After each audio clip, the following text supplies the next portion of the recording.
Hello നമസ്കാരം. എല്ലാവർക്കും Gautam reacts YouTube ചാനലിലേക്ക് സ്വാഗതം. എന്റെ പേര് ഗൗതം. എന്റെ പേര് കനക.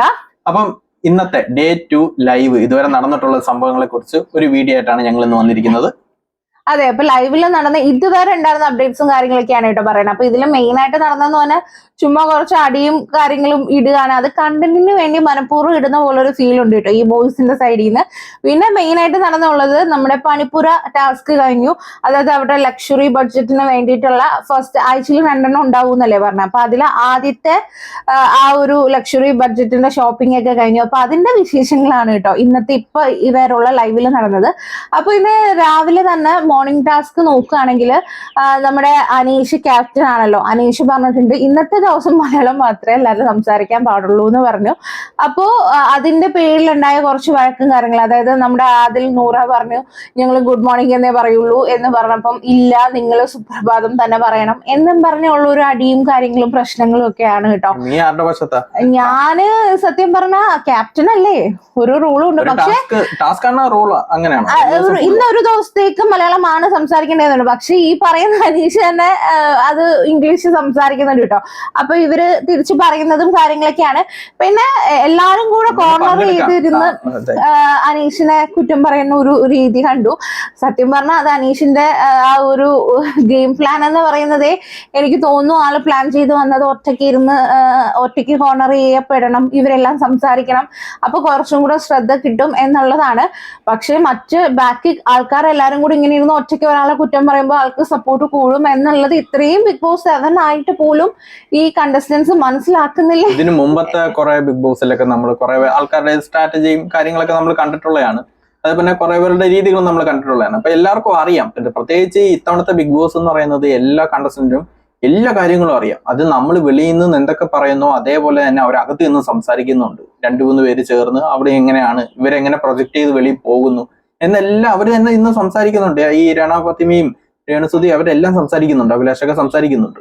അവർക്ക് അറിയാം, എന്നിട്ടും അവർ ഇത് തന്നെ ചെയ്തുകൊണ്ടിരിക്കുന്നത്. അതെ, അത് അനീഷ് എന്ന് പറഞ്ഞാൽ നല്ല രീതിയിൽ ആള് പ്ലാൻ ചെയ്ത് വന്നിട്ട് കളിക്കാണ് കേട്ടോ. ആ വലയില് ബാക്കിയുള്ളവര് വീഴാണ് ചെയ്യുന്നത്. ഇപ്പൊ 5 കൊല്ലം ലീവ് എടുത്ത് 2 കൊല്ലം കണ്ട് ഇത് പ്രാക്ടീസ് ചെയ്ത് സത്യം പറഞ്ഞാൽ ആളുടെ വഴിക്ക് അങ്ങ് വിട്ട് കഴിഞ്ഞാൽ പ്രശ്നങ്ങൾ ഉണ്ടാവില്ല. ഇതിപ്പോ ആള് പറയുന്നതിന് തിരിച്ച് പറഞ്ഞ് നിൽക്കുമ്പോഴത്തേക്ക് ക്യാമറ അറ്റൻഷൻ ഫുള്ള് കിട്ടുന്നത് ഈ അനീഷിനാണ്. അത് മറ്റുള്ളവർ അത് മനസ്സിലാക്കുന്നില്ല. അപ്പൊ എല്ലാവർക്കും തോന്നുന്ന ഒരു കാര്യം എന്താണെന്ന് വെച്ചാൽ ആള് ക്യാപ്റ്റൻ അല്ലേ, ക്യാപ്റ്റൻ പറയുന്നതിന് കുറച്ചൊന്നും വില കൊടുത്തുകൂടെ എന്നുള്ളൊരു തോന്നല് നമ്മൾ ജനങ്ങളിലേക്ക് വരും. ഇപ്പോഴത്തെ ക്യാമറമാൻ ഇച്ചിരി നല്ല പണിയുണ്ട്, അനീഷിന്റെ പുറകെ ഓടാൻ. അതെ, ആളെന്തെങ്കിലും പറഞ്ഞു കഴിഞ്ഞാൽ ആൾക്ക് പിടിച്ചാൽ കിട്ടുന്നില്ലെന്ന് കാണുകയാണെങ്കിൽ നടക്കും, അങ്ങോട്ടും ഇങ്ങോട്ടും നടന്ന് പറഞ്ഞ കാര്യം തന്നെ 100 വട്ടം പറഞ്ഞുകൊണ്ടിരിക്കും. കൂടെ സംസാരിക്കുന്നതിന് കൂടെ നടക്കണം. അതെ. പിന്നെ ഇന്നത്തെ ഒരു സംഭവം എന്ന് പറഞ്ഞാൽ ഈ അനീഷ് എന്തൊക്കെ പറയുന്നുണ്ടോ അതിനെ എതിർക്കാൻ വേണ്ടിയിട്ടാണ് കേട്ടോ നമ്മുടെ അപ്പാനി ശരത്ത് ഇരിക്കണേ. എന്ത് പറഞ്ഞാലും ഈ അഭിലാഷ് അപ്പാനി ശരത്ത് എല്ലാം കൂടെ എതിർത്ത് നിൽക്കാനായിട്ടുള്ള ഒരു കാര്യമാണ്. പക്ഷെ അതില് കുറച്ചൊന്ന് ശ്രദ്ധിക്കണം, കാരണം ഇവർക്ക് നേരെ ഇത് തിരിയാൻ ചാൻസ് ഉണ്ട്. അല്ല, ഇവർ ഓൾറെഡി നേരത്തെ ലൈവിൽ സംസാരിച്ചിട്ടുണ്ടായിരുന്നു, വെറുതെ ഇങ്ങനെ ഇരുന്ന് കഴിഞ്ഞാൽ വാഴ എന്നൊരു പേര് വീഴും, അത് ഒഴിവാക്കാനായിരിക്കും അവര് ഇങ്ങനെ എല്ലാത്തിലും കയറി ചാടി വീഴുന്നത്. പക്ഷെ ഇത് ഓവർ ആവുന്നുണ്ട് കേട്ടോ. പിന്നെ ഇപ്പൊ ഒരു ഗ്യാങ് ആയിട്ട് ഇപ്പൊ ഒരു ഫോം ആയിട്ടുള്ളത് നമ്മുടെ അപ്പാനി ശരത്തും പിന്നെ ഈ അഭിലാഷ് അതേപോലെ തന്നെ നമ്മുടെ അക്ബറും ഇവരുടെ കൂട്ടത്തിൽ ഒന്ന് ചേർന്നിട്ടുണ്ട് കേട്ടോ. അപ്പൊ ഇവര് 3 പേരും ഒരു ഗ്രൂപ്പ് ഫോം ആവുമോ എന്നുള്ളൊരു ഡൗട്ട് ഉണ്ട്. കാരണം ഇപ്പൊ എല്ലാ കാര്യത്തിലും ഒരുമിച്ചാണ് ഇവര് പൊക്കൊണ്ടിരിക്കുന്നത്, ചാടി വീഴുന്നത് ഒരുമിച്ച്. അതെ, അപ്പം ആ ഒരു സംഭവം എന്തായാലും കാണാം. സെറ്റ് ആവാൻ പാടാ, ഗ്രൂപ്പൊക്കെ സെറ്റ് ആവാൻ ഇച്ചിരി പാടാ. അത് കൂടുതൽ നെഗറ്റീവ്സേ വരത്തുള്ളൂ. അല്ല, കുറെ ഗ്രൂപ്പുകൾ വന്നിട്ട് പിരിഞ്ഞതും നമുക്കറിയാം. എന്നാൽ ഗ്രൂപ്പില് ഫ്രണ്ട്ഷിപ്പിന്റെ പേരിൽ നിന്ന് പോയിട്ടുള്ളവരെയും നമുക്കറിയാവുന്നതാണ്. കഴിഞ്ഞ സീസൺ എടുത്ത് നോക്കിയാൽ തന്നെ നമുക്കറിയാവുന്നതാണ് കേട്ടോ. അപ്പൊ അതുകൊണ്ട് ചിലപ്പോ ഇത് തുണയാവാം, ഇല്ലെങ്കിൽ ചിലപ്പോ പണിയാവാം, എന്തായാലും കണ്ടറിയാം. എന്തായാലും അനീഷിന്റെ സ്ട്രാറ്റജിയിൽ മിക്കണ്ണം വീണിട്ടുണ്ട്. അതെ, അനീഷ് ആദ്യമേ എല്ലാവരെയും ചൊറിഞ്ഞ് വെറുപ്പിച്ചിട്ടുണ്ട്. അതെന്തായാലും നോക്കാം, പോകെ പറയാം. പിന്നെ അതൊക്കെ കഴിഞ്ഞ് കഴിഞ്ഞിട്ട് നമ്മുടെ ഈ ഒരു അനീഷും അല്ല, ഇതിനു മുന്നേ വേറൊരു സംഭവം ഉണ്ടായിട്ടുണ്ട്. അപ്പോൾ ഇതിന്റെ ഇടയ്ക്ക് രാവിലെ വേറൊരു സംഭവം ഉണ്ടായതെന്ന് പറഞ്ഞാൽ നമ്മുടെ അനുവും ഷാനവാസും കൂടെ സംസാരിച്ചുകൊണ്ടിരിക്കുമ്പോൾ ഇങ്ങനെ ഷാനവാസ് വന്നിട്ട് അനുവിന്റെ അടുത്ത് പറഞ്ഞു, ഇങ്ങനെ നമ്മുടെ ഹപ്പാനി ശരത്തിന് വയ്യ, ആള് കിടക്കുകയാണ് എന്ന് പറഞ്ഞപ്പോഴത്തേക്ക്, തലവേദന കിടക്കുക എന്ന് പറഞ്ഞപ്പോഴത്തേക്ക് അനുവിന് അതൊന്നും കുഴപ്പമില്ല, അതങ്ങ് മാറിക്കോളൂ എന്ന് പറഞ്ഞിട്ടോ. വീണ്ടും തലവേദന പ്രശ്നങ്ങൾ. അതെ, അപ്പൊ ഈ ഷാനവാസ് പോയ ഉടനെ നമ്മുടെ ശരത്തിന്റെ അടുത്ത് പറഞ്ഞു, ഇതേപോലെ നമ്മുടെ അനു പറഞ്ഞു ഇത് വലിയ പ്രശ്നമുള്ള കാര്യമൊന്നുമല്ല, ചെറിയ തലവേദനയാ, ഇത് ചുമ്മാ എന്നുള്ള രീതിയിൽ പോയി പറഞ്ഞിട്ട് ഈ അപ്പാനിനെ ഇളക്കി വിട്ടു. ഈ അപ്പാനി വന്നിട്ട് ഇത് നമ്മുടെ അനുവിന്റെ അടുത്ത് ചോദിച്ചു, നീ അങ്ങനെ പറഞ്ഞോടി, അപ്പൊ പിന്നെ മരുന്നായിരുന്നു എന്തിനാ അങ്ങനെ ഇങ്ങനെയൊക്കെ ചോദിച്ചപ്പോ പറഞ്ഞു, നല്ല കളി കളിക്കുന്നു. അതെ, ഡോക്ടർ അങ്ങനെ പറഞ്ഞു വേറെ ഈ ഡോക്ടർ ഇങ്ങനെ മരുന്ന് തരുന്ന എന്തിനാന്ന് ചോദിച്ചപ്പോഴത്തേക്ക് അനു പറഞ്ഞു, അതിപ്പോ നമ്മള് ഹോസ്പിറ്റലിൽ പോയാലേ ഡോക്ടറെ കണ്ടേലേ, അപ്പൊ അതുകൊണ്ട് ഡോക്ടർ മരുന്ന് തരൂന്ന് പറഞ്ഞിട്ടോ. ഇത് ഷാനവാസ് പോയി നമ്മുടെ ബെന്നി ആള് ഡോക്ടറാണല്ലോ, അപ്പൊ അല്ല ബെന്നി അടുത്ത് പറഞ്ഞത് മാറ്റിയിട്ടാണ് കേട്ടോ. ബെന്നി അടുത്ത് പറഞ്ഞ എങ്ങനെയാന്ന് വെച്ചാൽ, നിങ്ങൾ ഡോക്ടർമാരെല്ലാം കാശിന് വേണ്ടിയിട്ടാണ് ഇരിക്കുന്നത്, മരുന്ന് തരുന്നത്. അതെ, അങ്ങനെ അവിടെ ഒരു സീനായി അനു. അതെ, അപ്പൊ ഷാനവാസ് ചുമ്മാ ക്രിയേറ്റ് ചെയ്താണ് കേട്ടോ. അപ്പൊ തന്നെ ഷാനവാസ് പറഞ്ഞു, നീ അല്ലേടി കരയത്തില്ലെന്ന് പറയാൻ, എന്നിട്ട് നീ കരഞ്ഞില്ലേന്ന് ചോദിച്ചിട്ട് അത് അവിടെ തോന്നും. പക്ഷെ അനുമോള് ആകെ മൊത്തത്തിൽ രാവിലെ തൊട്ടേ അതുകൊണ്ട് തകർന്നിരിക്കുകയാണ് കേട്ടോ. അങ്ങനെ ഒരു സംഭവം അവിടെ ഉണ്ടായി. അല്ല, ചുമ്മാ ഇന്ന് രാവിലെ തൊട്ട് അവിടെ ഇവിടെ മറക്കാല്ല. കാരണം ബിഗ് ബോസ് തന്നെ വിളിച്ചിട്ട് ചോദിച്ചു, നിങ്ങളിത് ശരിക്കും റിയൽ ആയിട്ടാണോ അതോ നിങ്ങൾ ഡ്രാമയാണോ കാണിക്കുന്നത്? അതെ, എന്നുള്ള കാരണം നമുക്ക് മനസ്സിലാവുന്നില്ല ഇത് എന്തിനാണ് ഈ വഴക്കുണ്ടാക്കുന്നത്, എന്താ കാര്യം എന്നുള്ളത് നമുക്ക് മനസ്സിലാവാത്ത രീതിയിൽ ചുമ്മാ കാര്യമായിട്ടൊന്നുമില്ല, വെറുതെ അങ്ങോട്ടും ഇങ്ങോട്ടും ഓക്കെ. ഇനി അടുത്ത പ്രശ്നം എന്ന് പറഞ്ഞു കഴിഞ്ഞാൽ നമ്മുടെ അപ്പാനി ഗ്യാങ് ഉണ്ടല്ലോ. അപ്പാനി ഗ്യാങ് നോക്കാൻ നേരത്ത് ഗിസയില് ഒന്നൊരു ഇൻവോൾവ് അല്ല എന്നുള്ള രീതിയിൽ ആണല്ലോ നമുക്കും തോന്നിയായിരുന്നു, കുറച്ച് ഡൗൺ ആയിരിക്കുവാന്ന്. അപ്പം ഒന്ന് ആക്റ്റീവ് ആക്കാം എന്നുള്ള രീതിയിൽ പോയൊന്ന് ചൊറിഞ്ഞതാ. ചൊറിഞ്ഞെന്ന് പറഞ്ഞു കഴിഞ്ഞാൽ ഒരു പ്രാങ്ക് നടത്തിയത് ആൾക്കാര്, പക്ഷെ അങ്ങ് പണിയങ്ങ് പാളി. അത് ഈ ഗിസൈലിന് ആള് ക്യാമറയിൽ വരുന്നില്ല, ആക്റ്റീവ് അല്ല എന്ന് പറഞ്ഞ് കാണിക്കാൻ പോയിട്ട് ലാസ്റ്റ് മോഡലാണല്ലോ, അപ്പൊ എപ്പോഴും ഈ ഒരുങ്ങി നിൽക്കുന്ന ഒരു ടൈപ്പ്. അപ്പൊ അങ്ങനെ ഒരുങ്ങി മാത്രം നിന്നാ പോരാ, ആക്റ്റീവ് ആയിരിക്കണം, ടാസ്ക് എന്നൊക്കെ ഇങ്ങനെ സംസാരിച്ച്. അപ്പൊ മേക്കപ്പിന്റെ കാര്യം പറഞ്ഞപ്പോഴത്തേക്ക് ഗിസേലിനങ്ങ് പൊട്ടി. ഗിസേലൊക്കെ പറഞ്ഞു ഞാൻ ആക്റ്റീവ് അല്ലാത്ത അങ്ങനെ ഇങ്ങനെയാന്ന് പറഞ്ഞു. പിന്നെ ഗിസേൽ ഒരു പിന്നെ പാട്ട് വരുന്നു, ഡാൻസ് വരുന്നു, മൊത്തത്തിൽ തകർക്കുന്നു. തിരിച്ച് ഇവരെ പറയുന്നു, നിങ്ങൾ ഒരു ഗ്യാങ് ആയിട്ട് മാത്രം കുറ്റം പറയുന്ന ഒരു ഗ്യാങ്. അതായത് അനീഷിന്റെ തണലിലാണ് നിങ്ങൾ നിൽക്കുന്നത്, നിങ്ങൾ ഒരു ഗ്യാങ് ആയിട്ടാണ് നിൽക്കുന്നത്, ഞാൻ ഇവിടെ ഒറ്റയ്ക്കാണ് നിൽക്കുന്നത് എന്നൊക്കെ പറഞ്ഞ് ഗിസേൽ അങ്ങോട്ട് തകർന്നു. ലാസ്റ്റ് പണിവാളി എന്ന് പറഞ്ഞപ്പോഴത്തേക്ക് ഇവര് പറഞ്ഞു, ഞങ്ങൾ പ്രാങ്ക് ചെയ്ത് വേറൊന്നുമില്ല, നിങ്ങൾ വിട്ടാര. അപ്പോഴും എന്നിട്ട് ഗിസേലിന് അത് മനസ്സിലായില്ല കേട്ടോ. എന്നിട്ടും ഗിസേല് തിരിച്ചു പറയണം, ലാസ്റ്റ് ഈ അക്ബറും ഗിസയിലും ശരിക്കുള്ള വഴക്കാണ് കേട്ടോ ഈ പ്രാങ്ക് ചെയ്തത്. അത് സത്യം പറഞ്ഞ കോമഡി ആയിരുന്നു കാണാൻ. കാരണം നല്ല ഏട്ടാ ഗിസേല് നല്ല ആക്റ്റീവ് ആയി, പിന്നീട് അങ്ങോട്ട് ലൈവിലൊക്കെ നല്ല ആക്റ്റീവ് ആയിരുന്നു, ഡാൻസ് കളിക്കുക. അല്ല, മാത്രമല്ല നമ്മുടെ ഗിസയില് ചോദിച്ച കാര്യങ്ങളൊക്കെയും കറക്റ്റ് ആണ്, പറഞ്ഞ കാര്യങ്ങളൊക്കെ ഈ ഗ്യാങ് ആയിട്ടാണ് നിൽക്കുന്നത്. ആളെല്ലാം ശ്രദ്ധിക്കുന്നു. അതെ, എക്സ്പീരിയൻസ് ഉണ്ട്, മുമ്പ് ഒരു ബിഗ് ബോസ് ഇപ്പൊ എക്സ്പീരിയൻസ് ഉള്ള ആളാണ്. അതെ, അപ്പൊ ആ ഒരു പ്രശ്നവും കാര്യങ്ങളൊക്കെ കഴിഞ്ഞ് വന്നപ്പോഴത്തേക്ക് ഗിസയിൽ തന്നെ നമ്മുടെ സരികയും പിന്നെ നമ്മുടെ ഓണിയലും സരികയും ഓണിയലും കൂടെ കിച്ചണിൽ നിൽക്കുന്ന സമയത്ത് വന്നിട്ട് അവരുടെ അടുത്ത് പറയുന്നുണ്ട്, എന്റെ ഡ്രസ്സിങ്ങിനെ പറ്റിയിട്ടായാലും എന്റെ മേക്കപ്പിനെ പറ്റിയാലും ഇതൊരു റിയാലിറ്റി പോയിന്റ് കേട്ടോ. ഡ്രസ്സിങ്ങിനെ പറ്റി ഗിസേലിനാണ് ഉദ്ദേശിച്ചതെന്ന് പുള്ളിക്കാരിക്ക് നല്ല രീതിക്ക് മനസ്സിലായിട്ടുണ്ട്. ഇവര് മേക്കപ്പിന്റെ കാര്യം കൂടി പറഞ്ഞപ്പോഴത്തെ അതാന്ന് തോന്നുന്നു ഇത്രയും ട്രിഗർ ആവാൻ കാര്യം തോന്നുന്നു. അപ്പൊ അത് മനസ്സിലുണ്ട്, അത് ഇവരുടെ അടുത്ത് സംസാരിക്കുന്നതാ. അപ്പൊ ഈ സരിക ഓൾറെഡി പറഞ്ഞിട്ടുണ്ട്, അത് തമാശ രീതി പറഞ്ഞായിരിക്കും, അത് ആ രീതിയിൽ അങ്ങ് വിടുന്നപ്പോ ഗിസേൽ പറയുന്നുണ്ട്, എനിക്ക് തമാശ വേണ്ട, എനിക്ക് ഒന്നും തമാശയില്ല, ഇതൊന്നും എനിക്ക് തമാശ അല്ല എന്നുള്ള രീതിയിൽ ആള് പറയുന്നുണ്ട് കേട്ടോ. അപ്പം അങ്ങനെയുള്ള കുറച്ച് കാര്യങ്ങളൊക്കെയാണ് അവിടെ നടന്നത്. അത് കഴിഞ്ഞിട്ട് നമ്മുടെ റണ ഫാത്തിമ പറയാതിരിക്കാൻ വയ്യ, ആള് ഗെയിം നന്നായിട്ട് പഠിച്ചിട്ടാണ് ആള് വന്നിരിക്കുന്നത് കേട്ടോ. നമ്മുടെ റെന ഫാത്തിമയും നമ്മുടെ രേണുവും കൂടെ പുറത്തിരുന്ന് സംസാരിക്കുന്നുണ്ട്. അപ്പൊ കറക്റ്റ് ആയിട്ട് ഈ റെന ഫാത്തിമ പറയുന്നുണ്ട്, ഈ അനീഷിന്റെ പുറകെ എല്ലാരും കൂടെ പോയി കഴിഞ്ഞാൽ അനീഷ് ഈ ഒറ്റപ്പെടൽ എന്നുള്ള രീതിയിൽ ആൾക്ക് നല്ല വോട്ട് കിട്ടും. അപ്പൊ ആളിങ്ങനെ എലിമിനേഷൻ അല്ലെങ്കിൽ ആ ഒരു നോമിനേഷനിൽ വരുന്ന ടൈമില് ആൾക്ക് ആളുടേതായ ഒറ്റപ്പെടലിൽ നിന്നിട്ടുള്ള ആ ഒരു വോട്ട് ഫുള്ള് കിട്ടുകയും ചെയ്യും.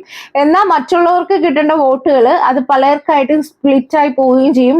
ആളുടെ വഴിക്ക് വിടുക എന്ന് പറഞ്ഞിട്ട് ഇങ്ങനെ രേണു സുധിയോട് ഇങ്ങനെ ഇരുന്ന് പറയുന്നുണ്ട്. അത് കറക്റ്റ് ആയ കാര്യം. മിക്ക സീസണിലും ഈ അടുത്തുള്ള സീസണുകളിൽ അകത്തും ഒരു ബിഗ് ബോസ് റിവ്യൂ നടക്കുന്നുണ്ട്. ഇത്തവണത്തെ സീസണിൽ രണ ഫാത്തിമ രേണു സുധി എന്ന് തോന്നുന്നു അതിൽ റിവ്യൂ ചെയ്യുന്ന ഒരു ആൾക്കാര്. അതെ, അല്ല നന്നായിട്ട് കളിക്കുന്നുണ്ട് കേട്ടോ ഗെയിം. പക്ഷെ ടാസ്കിലൊന്നും വലിയ ആക്റ്റീവ് അല്ലെന്ന് തോന്നുന്നു. ടാസ്ക് അതിന് കൊടുത്തില്ലല്ലോ, എന്നാലും ആള് നന്നായിട്ട് അത് കളിക്കുന്നുണ്ട് കേട്ടോ. കാരണം ഇപ്പൊ ടാസ്ക് മാത്രമല്ലല്ലോ അവിടെ. ഇപ്പൊ ഒരു ബിഗ് ബോസ് എന്ന് പറയുമ്പോൾ ടാസ്കിൽ മാത്രം മുന്നിട്ട് കയറണമെന്നൊന്നുമില്ല. നല്ല വായ ഉണ്ടെങ്കിലും നല്ല രീതിയിൽ ജനങ്ങളെ പിടിച്ചിടേണ്ട രീതിയിൽ കളിക്കുകയാണെങ്കിലും മുന്നിട്ട് പോവാൻ പറ്റുന്ന ഒരു കാര്യമാണ്. ചുമ്മാ ബഹളം വെച്ചിട്ട് കാര്യമില്ല. പോയിന്റ് ആയിട്ട് പറഞ്ഞ് ബഹളം വെക്കുവാണെങ്കിൽ അല്ലെങ്കിൽ റിയാക്ട് ചെയ്യുവാണെങ്കിൽ ഓക്കെ അക്സെപ്റ്റ് ചെയ്യാം. ചുമ്മാ ബഹളം വെച്ച് ഇറിറ്റേറ്റ് ആവത്തേ ഉള്ളൂ, ജനങ്ങള് നേരെ നെഗറ്റീവ് ആവത്തേ ഉള്ളൂ. അതെ, ഇപ്പൊ ഈ അനീഷിന്റെ കാര്യം തന്നെ എടുക്കുകയാണെങ്കിൽ അനീഷ് പറയുന്ന പല കാര്യങ്ങളും അതിനകത്ത് നിൽക്കുമ്പോൾ നമുക്ക് ഇഷ്ടപ്പെടത്തില്ല, നമ്മൾ അതിനെ തിരിച്ചു പറഞ്ഞു പോകും. ആദ്യമേ എല്ലാം വ്യൂവേഴ്സ് എല്ലാം നെഗറ്റീവ് ആയിരുന്നു. പക്ഷെ ഇപ്പം ഇവരുടെ ഈ ഒരു രീതി അതെന്താന്ന് വെച്ചാൽ ഇവര് ചുമ്മാ ഒരു ക്യാപ്ഷന് കൊടുക്കേണ്ട ഒരു ഇതുപോലും കൊടുക്കുന്നില്ലല്ലോ. അപ്പൊ നമുക്കായാലും തോന്നും എല്ലാത്തിനും ഇങ്ങനെ നെഗറ്റീവായിട്ട് എന്ത് ഇവിടെന്ന് പറയുന്നുണ്ടോ അതിനെല്ലാം തിരിച്ചു പറയാനായിട്ടാണ് അപ്പാനി ശരത്ത് നിൽക്കുന്നത്. അപ്പോ നമുക്ക് എന്താ തോന്നുന്നത്, അയ്യോ അനീഷ് കാര്യമായ കാര്യങ്ങളല്ലേ പറയുന്നത്, അതിനും ഇങ്ങനെ എതിർത്ത് നിൽക്കേണ്ട കാര്യമുണ്ടോ എന്നുള്ളൊരു തോന്നൽ നമുക്ക് തോന്നും കേട്ടോ. പിന്നെ ഇതിന്റെ ഇടയ്ക്ക് രാവിലെ വേറൊരു സംഭവം നടന്നിട്ടുണ്ടായിരുന്നു. അതായത് ഈ ബിഗ് ബോസ് പറഞ്ഞിട്ടുണ്ടായിരുന്നു ഈ പണിപ്പുര ടാസ്കിന് നിങ്ങൾ 2 പേരെ സെലക്ട് ചെയ്ത് വെക്കണം. 2 പേർക്കാണ് അതിനകത്ത് കയറിപ്പോയി സാധനങ്ങൾ എടുക്കാനുള്ള അനുവാദം ഉള്ളൂ, അത് നിങ്ങൾ തിരഞ്ഞെടുക്കാൻ പറഞ്ഞിട്ടുണ്ടായിരുന്നു. അപ്പോഴും നമ്മുടെ ഈ അപ്പാനി ശരത്ത് വന്നിട്ട് അങ്ങ് തീരുമാനിക്കുകയാണ് 2 പേരെ. അപ്പൊ ബിഗ് ബോസ് പറയുന്നു അങ്ങനല്ല, നിങ്ങളല്ലല്ലോ തീരുമാനിക്കേണ്ടത്, എല്ലാരും കൂടെ തീരുമാനം എടുക്കൂ എന്ന് പറഞ്ഞിട്ട് തീരുമാനിച്ചെടുത്തത് നമ്മുടെ നൂറല്ലോ ആദിൽ നൂറയും അതേപോലെ തന്നെ അക്ബറിനെയാണ് കേട്ടോ. ഇവര് പണിപ്പുര ഒരു 3 പേര് ആയിട്ട് കയറാം എന്നുള്ള രീതിയിൽ അങ്ങനെ എടുത്തിട്ടുള്ളൂ. അങ്ങനെ ഇതൊക്കെ കഴിഞ്ഞ് വൈകിട്ടായപ്പോഴത്തേക്കും നമ്മുടെ ഈ അനീഷും മറ്റേ മുൻഷി രഞ്ജിത്തും കൂടി ഇരുന്നിട്ട് ഇവർക്കിടയിൽ ഒരു കോൺവെർസേഷൻ നടക്കുന്നുണ്ടായിരുന്നു. രഞ്ജിത്ത് ഒരുവിധം നല്ല കാര്യങ്ങളാണ് പറഞ്ഞത്. വീട്ടുകാര്യങ്ങളൊക്കെ ചോദിച്ചതിന് ശേഷം അനീഷിന്റെ ഒരു രീതി ഉണ്ടല്ലോ, ഇപ്പൊ നമ്മളെല്ലാം സംസാരിച്ച പോലെ തന്നെ ചുമ്മാ കിടന്ന് സംസാരിച്ചുകൊണ്ടിരിക്കുക, ഒരു കാര്യം തന്നെ റിപ്പീറ്റ് ആയിട്ട് പറഞ്ഞുകൊണ്ടിരിക്കുക, മറ്റുള്ളവർ പറയുന്ന കേൾക്കാതിരിക്കുക, അപ്പൊ അതൊക്കെ പറഞ്ഞു കൊടുത്തോണ്ടിരിക്കുക. എന്നിട്ടും അനീഷിന് അത് മണ്ടയിലോട്ടേ കയറുന്നു. അനീഷിനുള്ള ഒരു നെഗറ്റീവ് എന്ന് പറഞ്ഞാല് നമ്മളിപ്പോ ആള് പറയുന്ന കാര്യങ്ങളൊക്കെ ഓക്കെയാണ്, പക്ഷെ തിരിച്ചു നിൽക്കുന്ന ആള് പറയുന്ന കാര്യങ്ങൾ കേൾക്കാനായിട്ട് അനീഷ് ഒട്ടും ശ്രമിക്കുന്നില്ല. അത് ചിലപ്പോ നെഗറ്റീവായിട്ട് വരും കേട്ടോ. പിന്നെ കാരണം ഒരാള് വന്നിട്ട് കാര്യമായിട്ട് പറയുന്ന കാര്യങ്ങൾ കാര്യമായിട്ടും കൂടെ എടുക്കാൻ ശ്രമിക്കണം. അത് കാണുമ്പോ നമുക്ക് ഒരു ഇറിറ്റേഷൻ ഉണ്ട്. അപ്പൊ പിന്നെ അകത്തിരിക്കുന്നവരുടെ കാര്യം പറയണ്ടല്ലോ. പക്ഷെ അത് അല്ല, പിന്നെ വേറൊരു കാര്യം, ഉള്ളിലുള്ള കളിക്കാൻ നിൽക്കുന്ന എല്ലാവരും ശ്രദ്ധിക്കേണ്ട ഒരു കാര്യം എന്താന്ന് വെച്ചാൽ ഇപ്പോ ഈ ഒരാഴ്ചയാണ് നമ്മള് ഈ പുറത്തു നിന്ന് കാണുന്നവരെല്ലാം നിങ്ങളെല്ലാവരെയും വിലയിരുത്താൻ പോകുന്നത്. അപ്പൊ ഈ ഒരു ടൈമില് ഗെയിം കളിക്കുമ്പോ നല്ല സൂക്ഷ്മം കണ്ട് മാത്രം കളിക്കുക. കാരണം ഇപ്പൊ അനീഷിന്റെ കാര്യത്തിൽ തന്നെ നമ്മൾ പറഞ്ഞു ചില പോസിറ്റീവ് ഉണ്ട് ചില നെഗറ്റീവ് ഉണ്ടെന്ന് പറഞ്ഞു. പക്ഷേ ഇതിന് എതിരെ ആയിട്ട് ആൾക്കാരെ നിന്ന് കഴിഞ്ഞാലും ഈ അനീഷ് പ്രേക്ഷകരുടെ മനസ്സിൽ ഒരു ഇടം നേടി ആൾക്ക് വേണ്ടിയിട്ടൊരു പുറത്തൊരു ഗ്രൂപ്പ് ഫോം ആയി കഴിഞ്ഞാൽ പിന്നെ ഈ അനീഷിന്റെ ചെറിയ ചെറിയ നെഗറ്റീവ് വന്നാലും ആ ഒരു ഗ്രൂപ്പ് പോവില്ല, ആ ഒരു ഗ്രൂപ്പ് പിന്നെ പോവില്ല. അതെ, അപ്പോ പിന്നീട് അങ്ങോട്ട് നേതാവായിട്ട് ആ ഒരു അനീഷ് എന്നുള്ള ഒരാൾ മാത്രം കയറി വരും. നിങ്ങൾ ഇനി എത്ര ശ്രമിച്ചാലും കയറി വരല് കുറച്ച് പാടായിരിക്കും. അങ്ങനെ നമ്മുടെ മലയാളം ബിഗ് ബോസിനുള്ള ഒരു കുഴപ്പമാണത്. അങ്ങനെ ഒരു രീതിയിലാക്കാൻ നിൽക്കരുത്. അപ്പൊ നിങ്ങൾ ഗെയിം കളിക്കുമ്പോൾ ഈ ഒരാഴ്ച ശ്രദ്ധിച്ച് കളിച്ചില്ലെങ്കിൽ ആ ഒരു ഗ്രൂപ്പ് ഫോം ആയി കഴിഞ്ഞാൽ ബാക്കിയുള്ളവർക്കൊക്കെ പണി കിട്ടാൻ ചാൻസ് ഉണ്ട്. അപ്പൊ ഒരാളെ പൊക്കത്ത് കൊണ്ടുവന്ന് കയറ്റി ഇരുത്താതിരിക്കുക. ഇപ്പൊ തന്നെ ഇത്രയും ബിഗ് ബോസ് കണ്ടിട്ട് വന്നവരായിരിക്കുമല്ലോ, എല്ലാവർക്കും അറിയാം എല്ലാം നല്ല സ്ട്രാറ്റജി. പക്ഷെ എന്തോ പ്രശ്നം പറ്റിയെന്നറിയോ, കുറച്ച് ഈ ബോയ്സ് എല്ലാം വന്നേക്കുന്ന ഒരേ സ്ട്രാറ്റജി ആയിട്ടാ പണി കിട്ടിയത്. അതായത് എനിക്ക് തോന്നുന്നു ചുമ്മാ ആവശ്യമില്ലാതെ വെറുതെ കിടന്നങ്ങ് അവരെല്ലാം ഒരേ സ്ട്രാറ്റജി പിടിച്ച് വന്നതാ. പക്ഷെ അതെല്ലാം അങ്ങ് ഒരു ഗ്യാങ് പോലായി, അതാ പണി കിട്ടിയത്. ഓക്കെ, അപ്പൊ ഇത്രയും കാര്യങ്ങളാണ് പിന്നെ നടന്നത്. പിന്നെ ഉള്ളതെന്ന് പറഞ്ഞാൽ നമ്മുടെ പിന്നെ ഉള്ള സംഭവമാണ് നമ്മുടെ അനുവും ഗിസയിലും തമ്മിൽ അവരാണ് ഫ്ലോർ ക്ലീൻ ചെയ്തുകൊണ്ടിരുന്നത് കേട്ടോ. ഇത് തലവേദന ഇഷ്യൂ ആണെങ്കിൽ ഇതിപ്പം തറ തൂക്കുന്ന ഇഷ്യൂ ആണ്. അതായത് ഗിസയില് താഴെ കുഴിഞ്ഞു നിന്ന് ചൂല് കൊണ്ട് തൂക്കുക. ചിലർ അങ്ങനെയാണ് തൂക്കുന്നത്, ചിലർ നമ്മൾ നോർമൽ തൂക്കുന്ന പോലെ നിന്നിട്ട് തൂക്കും. അപ്പൊ ഗിസയിൽ അത് പറഞ്ഞ് ഇങ്ങനെ അല്ലാതെ തൂത്ത് കഴിഞ്ഞാൽ നല്ല വൃത്തിയാവും. അപ്പൊ പക്ഷെ അനുവിന് അത് അക്സെപ്റ്റ് ചെയ്യാൻ പറ്റുന്നില്ല. ഞാൻ എങ്ങനെയും അല്ല, അനു തൂക്കുന്ന ചവറ് നന്നായിട്ട് പോകില്ല, ആർക്കും വലിയ താല്പര്യമില്ല. കാരണം രാവിലത്തെ പ്രശ്നം മനസ്സിലിരിക്കുകയാണ് പിന്നെ അത് മാത്രമല്ല ഇപ്പൊ വൃത്തിയായില്ലെങ്കിൽ അത് ഇവരുടെ എല്ലാരും ബാധിക്കും. ഒരു ടീം ഫുള്ളായിട്ട് ബാധിക്കുന്നത് ആ കംപ്ലൈന്റ് വരുന്നത്. അപ്പൊ അതുകൊണ്ടാണ് പുള്ളിക്കാരി അത് പറഞ്ഞത്. അത് നല്ലൊരു കാര്യമാണ്. അപ്പൊ അത് ചെയ്യേണ്ടത് അനുവും ചെയ്യണം. അനു ഒട്ടും ചെവി കൊണ്ടില്ല. അനു തിരിച്ച് സംസാരിച്ച്. അല്ല, അതില് വേറൊരു കാര്യമുണ്ട്. നമ്മുടെ അപ്പാനിശരത്തൻ ടീം വരുന്നിട്ട് പിസയില് പറയുന്നതിനൊക്കെ ആ കയ്യടിയും ഭയങ്കര ബഹളവും കാര്യങ്ങളും ഒക്കെയാണ്. ഇവിടെ അനു പറയുന്നതിനൊക്കെ തിരിച്ച് അങ്ങനെയല്ലടി വെറും പുച്ഛിച്ച് സംസാരിക്കും. ഇത് കേൾക്കുമ്പോ അനു ഭയങ്കരമായിട്ട് ട്രിഗർ ആവുന്നുണ്ട് കേട്ടോ. ഇതെല്ലാം കഴിഞ്ഞ് തന്നെ അനുവായിട്ട് തന്നെ ഒരു പണി അനുവിന് തന്നെ ഇട്ട് കൊടുത്തു.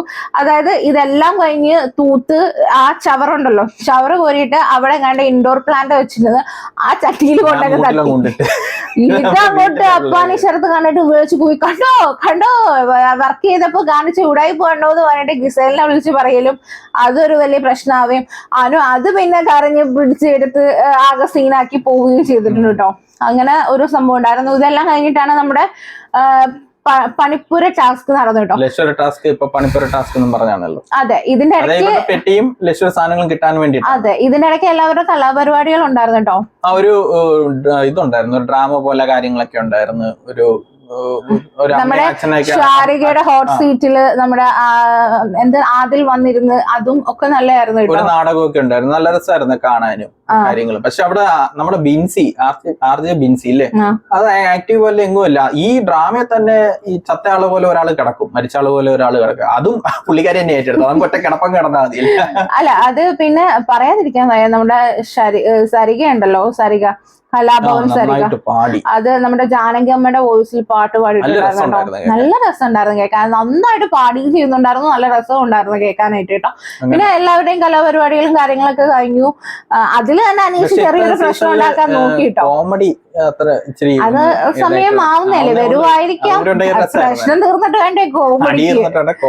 അപ്പം അതില് ഈ ഹോട്ട് സീറ്റിൽ നമ്മുടെ ശാരിക ആദിലിനെ വിളിച്ചിരുത്തിയായിരുന്നു സംസാരിച്ചു. അവിടെയും ഈ അനീഷ് കുത്തിത്തിരിപ്പ് ചെറിയ രീതിയിൽ ഉണ്ടാക്കാൻ നോക്കി. ഈ ആദിൽ നൂറയുടെ ഭാഗത്തിലും അനീഷ് വന്നിട്ട് അവരെ തമ്മിൽ പിരിക്കാനൊക്കെ നോക്കുന്നുണ്ടായിരുന്നു കേട്ടോ. വെറുതെ ഒരു അടി ഉണ്ടാക്കാനൊക്കെ നോക്കുന്നുണ്ടായിരുന്നു കേട്ടോ. പിന്നെ നമ്മുടെ പണിപ്പുര ടാസ്ക് ആയിരുന്നു. പണിപ്പുര ടാസ്കില് 575 പോയിന്റ് ആണ് ഉള്ളത്. അതിന് പർച്ചേസ് ചെയ്യാം. 16 സെക്കൻഡിൽ പർച്ചേസ് ചെയ്യണമെന്നായിരുന്നു പറഞ്ഞത്. പോയത് നമ്മുടെ ആദിൽ നൂറയും അക്ബർ ഖാനും ആയിരുന്നു കേട്ടോ പോയത്. അങ്ങനെ ഇവര് പണിപ്പുര ടാസ്കിൽ ആഴ്ചയിൽ 2 ടാസ്കുകളോ, അല്ല ആദ്യത്തെ ടാസ്ക് ആണ്. അങ്ങനെ ഇവര് പോയിട്ട് ഇത് കണക്ക് കുറെ സാധനങ്ങൾ എടുത്ത് അവർ ജനറൽ ബാസ്ക്കറ്റ് ഇട്ട് തിരിച്ച് വന്നു കഴിഞ്ഞപ്പോഴാണ് അറിയുന്നത് സമയം കഴിഞ്ഞത്. ബിഗ് ബോസ് ആണ് അനൗൺസ് ചെയ്തത് സമയം കഴിഞ്ഞത്. അങ്ങനെ അവർക്ക് ഒന്നും കിട്ടിയില്ല. അതായത് ഓൾറെഡി പറഞ്ഞിട്ടുണ്ട് നമ്മൾ ആ സമയത്തിനുള്ളിൽ എടുക്കണം, ആ പോയിന്റ്സിനുള്ളിൽ എടുക്കണം. അതിൽ കൂടുതലായി കഴിഞ്ഞാൽ തിരിച്ചു വെക്കേണ്ടി വരുമെന്ന് പറഞ്ഞിട്ടോ. അപ്പൊ എല്ലാവരുടെ മുഖമൊക്കെ ഒന്ന് വാടി കുറച്ചൊന്ന് ബിഗ് ബോസിനോട് ഒരു ട്രയൽ പോലെ എടുക്കാവോ എന്നൊക്കെ ചോദിച്ചു. പക്ഷെ ബിഗ് ബോസ് ഒന്നും കേട്ടില്ല. തിരിച്ച് ഇവർക്കെല്ലാം കൊണ്ടുവന്ന് അറേഞ്ച് ചെയ്ത് വെക്കേണ്ടി വന്നു കേട്ടോ. പിന്നെ ഇപ്പം ഈ ആഴ്ചയിൽ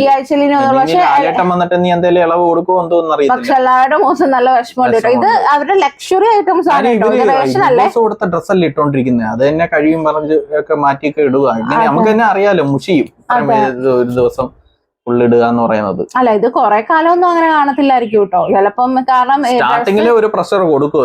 കാരണം നമ്മള് കാണുമ്പോ ഇവര് നല്ല പ്ലസന്റ് ആയിട്ട് ഇരിക്കുക, വിവിധ തരം ഡ്രസ്സുകളൊക്കെ ഇടുന്ന കാണാനും കുറെ ആൾക്കാരുണ്ട്. ഒരു കാറ്റഗറി ഓഫ് പീപ്പിൾ അതിനായിട്ടുണ്ട്.